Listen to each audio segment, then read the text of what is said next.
नमस्कार, आप देख रहे हैं संसद समाचार। आपके साथ मैं हूं पराक्रम सिंह शेखावत। संसद का शीतकालीन सत्र चल रहा है। संसद समाचार में हम आपको बताएंगे संसद के दोनों सदनों यानी कि लोकसभा और राज्यसभा के सदन की जुड़ी हुई महत्वपूर्ण कार्यवाही की जानकारी। शुरुआत करते हैं लोकसभा के साथ। सरकार ने मंगलवार को साफ तौर पर कहा कि इंडिगो एयरलाइंस की उड़ानें रद्द होने से यात्रियों को हुई परेशानी को लेकर कारण बताओ नोटिस जारी किया गया है और गड़बड़ी पाए जाने पर उसके खिलाफ नियमानुसार कड़ी कार्रवाई की जाएगी।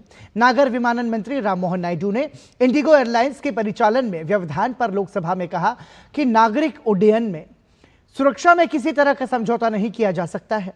उन्होंने कहा कि किसी भी विमानन कंपनी को यात्रियों के लिए परेशानी खड़ी करने की अनुमति नहीं दी जाएगी। इंडिगो के परिचालन में खामियों से उपजी स्थिति अब स्थिर हो रही है। हवाई अड्डों पर हालात में सुधार हो रहा है। सरकार यात्री सुरक्षा को लेकर बहुत गंभीर है और इसी के मद्देनजर अनेक कदम उठाए जा रहे हैं। उन्होंने कहा कि इंडिगो की उड़ानें रद्द होने से विमान यात्रा के किराए में बेतरतीब वृद्धि न करने का एयरलाइंस को निर्देश दिए गए हैं। किराए की सीमा भी निर्धारित की गई है। रद्द हुई उड़ानों का किराया वापस करने के इंडिगो को स्पष्ट निर्देश दिए गए हैं और 750 करोड़ रुपए वापस कर भी दिए गए हैं। यात्रियों का सामान भी उनके घरों तक पहुंचाने को कहा गया है और ये काम अब अंतिम चरण में है। नागरिक उड्डयन मंत्री के जवाब से असंतुष्ट विपक्षी सदस्यों ने शोर शराबा किया। इस पर अध्यक्ष ओम बिरला ने कहा कि विपक्ष ने मंत्री से वक्तव्य की मांग की थी तो संबंधित मंत्री ने अपना वक्तव्य सदन में दे दिया है। इंडिगो संकट की जांच की जा रही है, नोटिस दिया गया है। मंत्री ने वस्तुस्थिति सदन के समक्ष रख दी है। इसके बावजूद शोरगुल क्यों किया जा रहा है, यह तरीका उचित नहीं है। इससे पहले सरकार ने कहा कि जलवायु परिवर्तन के कारण कृषि को होने वाले नुकसान को लेकर सरकार जरूरी कदम उठा रही है और इसके लिए जो वैज्ञानिक उपाय हो सकते हैं उनके जरिए किसानों की मदद की जा रही है। लोकसभा में कृषि मंत्री शिवराज सिंह चौहान ने प्रश्नकाल के दौरान एक पूरक प्रश्न के जवाब में कहा कि सरकार को नारियल किसानों की चिंता है और उन्हें हर तरह से मदद देने का काम किया जा रहा है। केंद्रीय मंत्री ने एक अन्य सवाल पर कहा कि जलवायु परिवर्तन के प्रभाव से किसानों को जो परेशानी हो रही है, सरकार किसानों को उससे राहत देने की दिशा में भी काम कर रही है।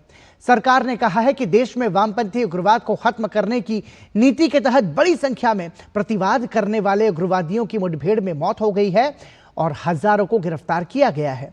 इसके साथ ही आत्मसमर्पण करने वाले उग्रवादियों को जीवन की मुख्यधारा से जोड़ने के लिए उन्हें हर तरह से मदद दी जा रही है। गृह राज्य मंत्री नित्यानंद राय ने लोकसभा में एक पूरक प्रश्न के जवाब में कहा कि वामपंथी उग्रवादियों को लोकतंत्र पर भरोसा नहीं है। सरकार वामपंथी उग्रवाद को पूरी तरह से खत्म करने की कार्रवाई तेजी से कर रही है। कांग्रेस के मनीष तिवारी ने लोकसभा में चुनाव सुधारों पर मंगलवार को चर्चा की शुरुआत करते हुए कहा कि चुनाव आयोग को सामूहिक और व्यापक तौर पर एसआईआर कराने का कानूनी अधिकार नहीं है। जन प्रतिनिधित्व कानून 1950 में ऐसा कोई प्रावधान ही नहीं है। उन्होंने कहा कि इसके तहत किसी निर्वाचन क्षेत्र के कुछ इलाकों में मतदाता सूची में कोई गड़बड़ी है तो वहां एसआईआर कराने का चुनाव आयोग का अधिकार है।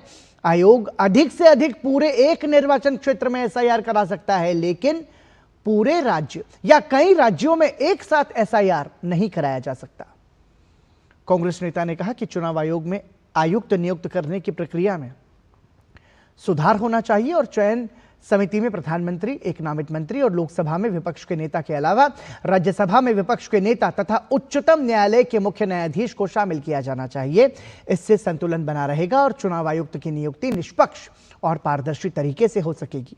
समाजवादी पार्टी के अखिलेश यादव ने चुनाव सुधारों पर चर्चा में हिस्सा लेते हुए कहा कि जिस चुनाव आयोग से निष्पक्षता की उम्मीद थी वो कहीं नहीं देखने को मिल रहा है। तृणमूल कांग्रेस के कल्याण बनर्जी ने कहा कि एसआईआर इस तरह से कराया जा रहा है कि इस काम में लगे कर्मचारी दबाव में खुदकुशी कर रहे हैं। ये घटनाएं भाजपा शासित राज्यों में भी हो रही है।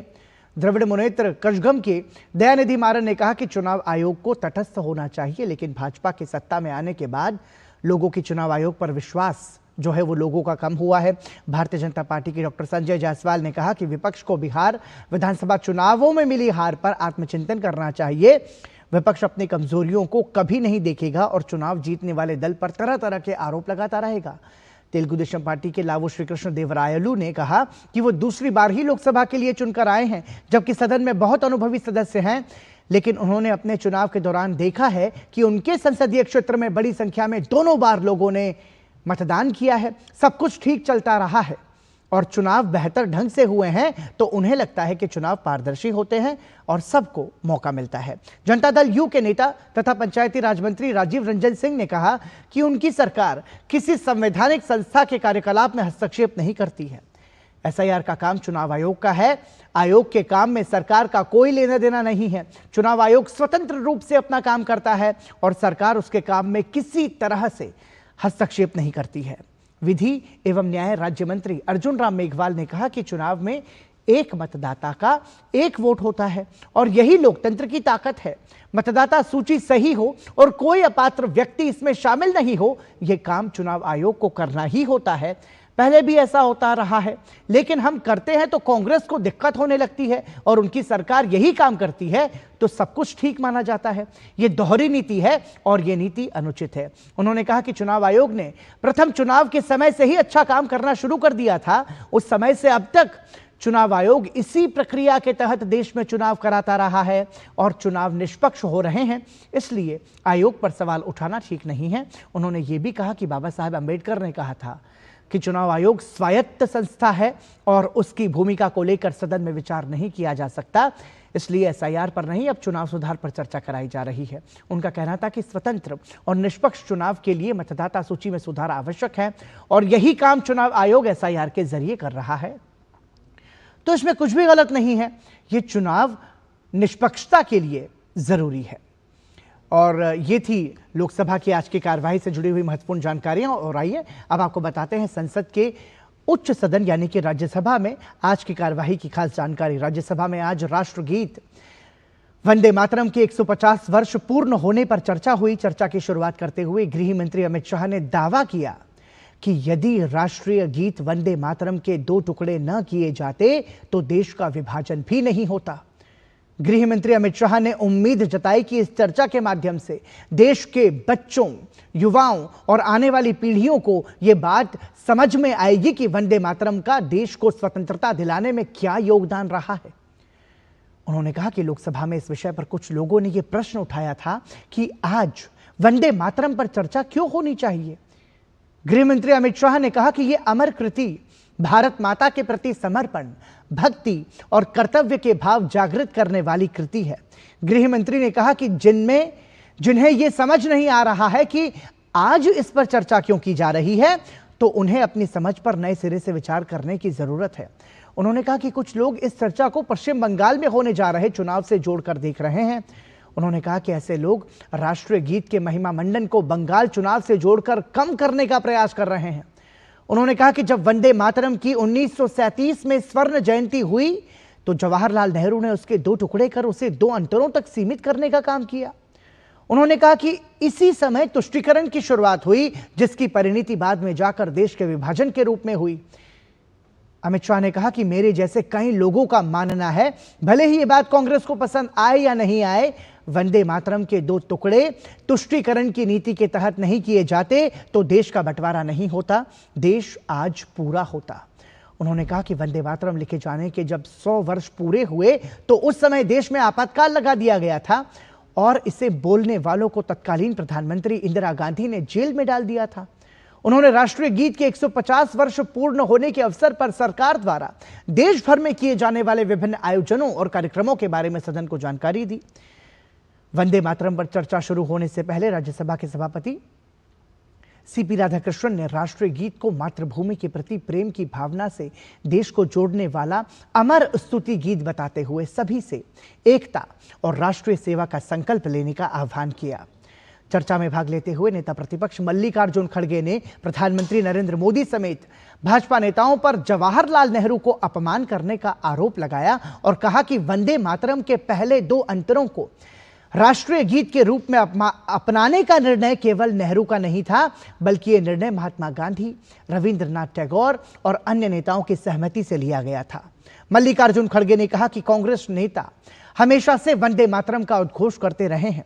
चर्चा में भाग लेते हुए तृणमूल कांग्रेस के सुखेंदु शेखर राय और द्रमुक के तिरुचि शिवा ने क्रमशः बंगला और तेलुगु में अपनी बात रखते हुए कहा कि राष्ट्रगीत ने देश के स्वतंत्रता आंदोलन में महत्वपूर्ण भूमिका निभाई है और ये आजादी का नारा बन गया।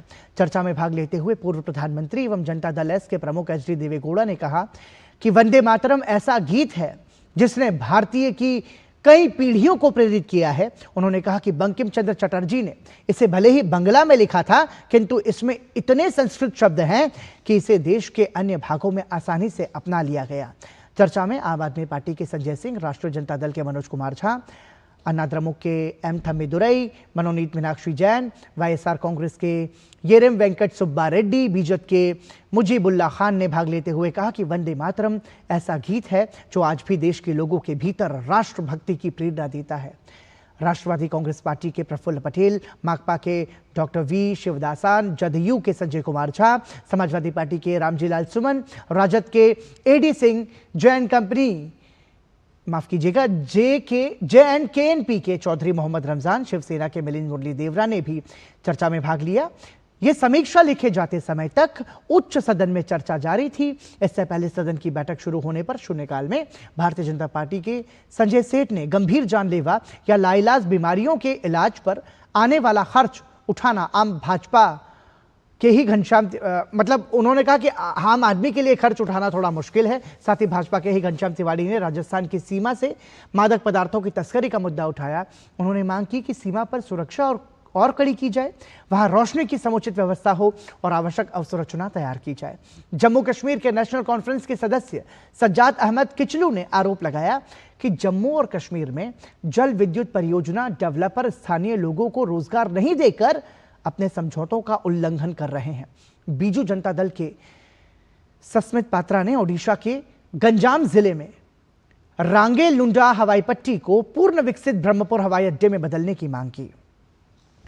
शून्यकाल में भाजपा के अनिल सुखदेवराव बोंडे, माया नारोलिया, सिकंदर कुमार, दर्शना सिंह, नागेंद्र राय, भागवत करार, सीमा द्विवेदी, कणाद पुरकायस्थ, एस सेल्वा गणपति, कांग्रेस के नीरज डांगी, रेणुका चौधरी, अशोक सिंह और प्रमोद तिवारी और एनपीपी के डॉक्टर वानवीराय खारलूवी, मनोनीत हरनाम सिंह संधू, वाईएसआर कांग्रेस के येरियम वेंकट सुब्बा रेड्डी ने लोक महत्व से जुड़े हुए विभिन्न मुद्दे उठाए। तो ये थी राज्यसभा से जुड़ी हुई सदन की आज की महत्वपूर्ण कार्यवाही की जानकारी। इसी के साथ संसद समाचार में इतना ही। दीजिए अनुमति। नमस्कार।